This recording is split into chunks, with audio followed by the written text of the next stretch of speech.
Hey guys and welcome. So today I am here with our new little addition. Her name is Jujubee. She's a little micro chihuahua. She's just hit 1 pound, so she's so tiny.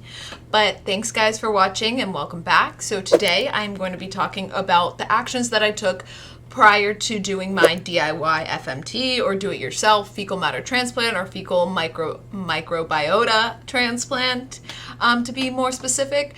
So doing a DIY FMT it's very scary. There are a lot of different things that you have to look into prior to doing it. Like, number one, is your donor tested or screened? Number two, like, is it going to cure the thing that I want it to cure? Has it been done before?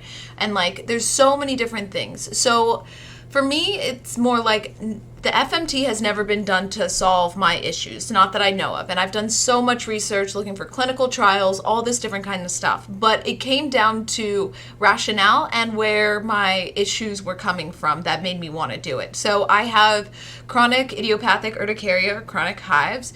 It has been going on for about 10 months, maybe 11 months now, and it is bad. And it is truly debilitating. Between the medications and the hives itself, it is like you are on bed rest, you don't want to wear clothes, you can't take warm showers, like so many different things. But in addition to that, my blood work came back saying my calcium is super high. I am on the verge of having an autoimmune disease. They don't know what kind.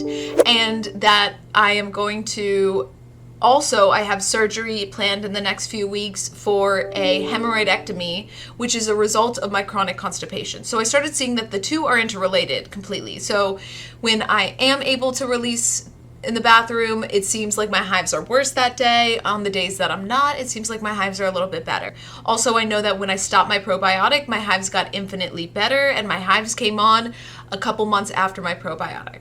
So if the immune system, which is what my chronic idiopathic urticaria are functioning from, if the immune system is not reacting well, but the immune system functions from the gut, that made me lead to think that, okay, well, if it's a gut issue, it's not autoimmune, the main cause is truly the gut.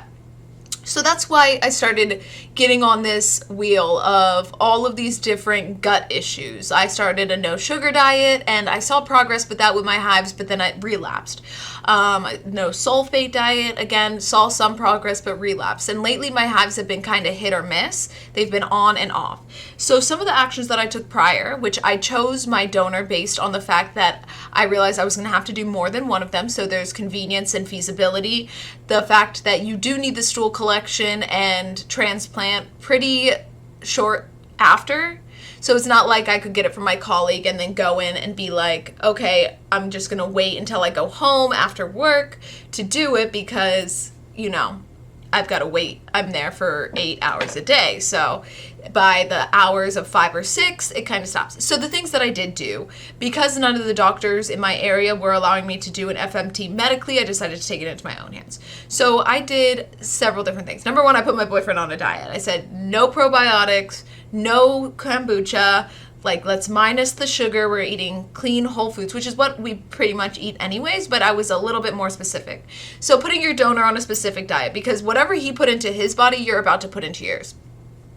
So I also bought 2 kits from Flore and tested both of our stools. It comes back. Flore tests the gut for 1,000 different types of bacteria and will tell you which ones are out of whack. Then I also did this, I forget what it's called, but it's a colorectal cancer test or colorectal cancer screening. And I will include a picture somewhere in, whoops, it's opposite, over here. Of what that test was, as well as the Flore test. I'll do that as well. And in addition to that, I did the Tell Me Jen test. And if she wasn't sleeping, the Tell Me Jen test. And so this one is a saliva test. This just tests metabolism and predisposition to different diseases.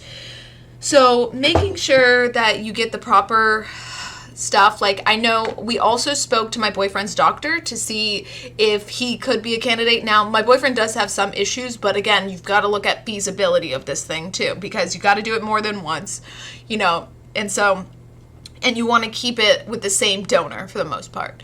So we talked to his doctor, and his doctor kind of cleared him to do it, but my boyfriend does suffer from allergies. He does suffer from IBS.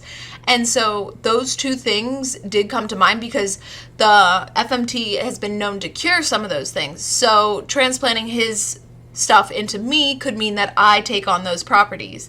Now, I mean, if I'm choosing here between chronic hives, autoimmune disease, and constant or chronic constipation, I'm going to choose the IBS and the allergies over all of those. But I'm just hoping that it doesn't make them worse. So again, I'm doing the biohacking on myself. For everyone out there that does have chronic hives, I really hope this works. Chronic hives, autoimmune disease, or chronic constipation. I am doing this for the greater good of everyone. So guys, please like my videos. Please subscribe. It would mean so much to me. Like, I need your support. I've been working so hard through this for so long that I'm like really hoping that something works out. So if you guys liked this video, make sure to click the like button, the subscribe button, the notifications button. I will be following up with how to do an FMT at home, and as well as the outcome of my FMT 1, 2, and 3. So guys, keep your eyes out for those videos. Thank you guys so much for watching. I hope you guys have a wonderful day, and little Ruth hopes you have a wonderful day as well because she's still awake. She's so tiny.